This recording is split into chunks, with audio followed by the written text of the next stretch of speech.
waiting for the sprint review to demonstrate work. Now, I know you could be thinking, isn't that when you demonstrate work in a Scrum or say an Agile team? The sprint review is whereby the team get to show the work, the PBIs, the increment that they've tried to create, and there's a conversation between the product owner and there may be stakeholders there, and they say yay or nay, and what is the outcome of the things that we've delivered? How does that affect what we're going to do next in terms of our roadmap in the market? After you hear this story, I'm hoping you'll realize that just demonstrating your work at the sprint review is not likely to be enough. Let me give you some background. It's kind of important as always. Scrum team, financial institution. The product owner who came in was a senior stakeholder playing that role. Really good product or domain knowledge, really articulate. But guess what was missing? I hope you're sitting down. This is going to shock you. Not really. Lack of availability. If you gave me a pound coin for the number of times that a product owner is not available to see the team during the week or during the sprint, I'd probably be on a yacht somewhere in the Mediterranean. It's really, really common. So we don't always start with perfection, but that's where we were. To give you some more context, the product owner would not even be available for the sprint planning meeting. Yeah, working off spreadsheets or Excels, taking on the requirements or the PBIs, and we'd work from that.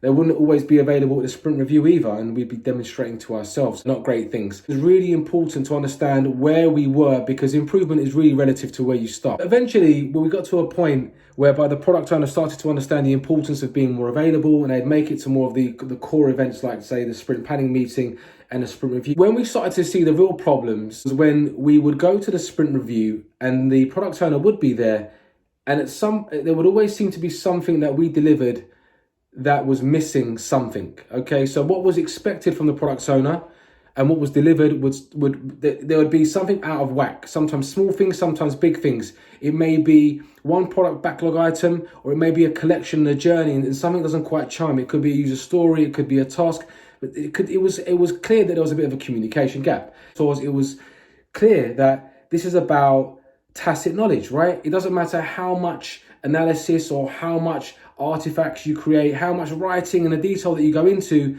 Tacit knowledge is a real sucker because what I try and convey to you as a human being and what you understand and implement can be very different.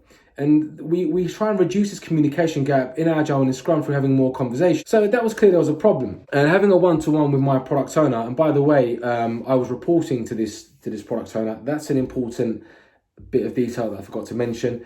I tried to convey that and say, look, if you were available once or twice in the week, we could make sure that what you wanted was understood and we're validating it. And there was a bit of a pushback, a bit like, well, what's the point of refinement? What's the point of sprint planning if the team aren't understanding what I want? And I was like, yeah, but tacit knowledge, just see something that's working. It makes all of the difference. It's better for us. It was acknowledged, but it didn't really happen. So we still fell into the situation of going to the review and demonstrating what we built and things were missing.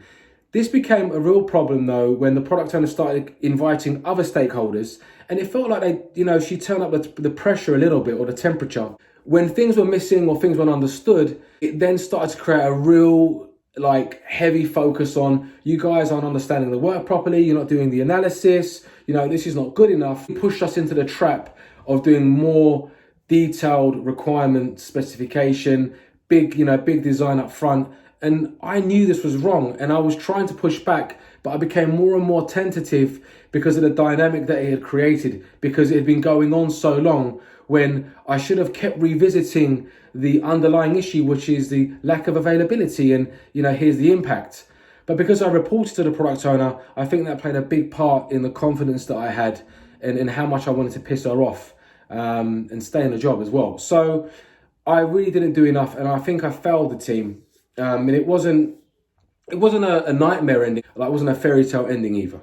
That's the ScrumMaster Screw Up. I will be giving more tips and insights on how I've got around this in the future. This will be out in the ebook when I package all of these ScrumMaster Screw Ups together. It will be great to hear your experience around this problem, and please do share and like and also subscribe if you want. All right, thanks for watching.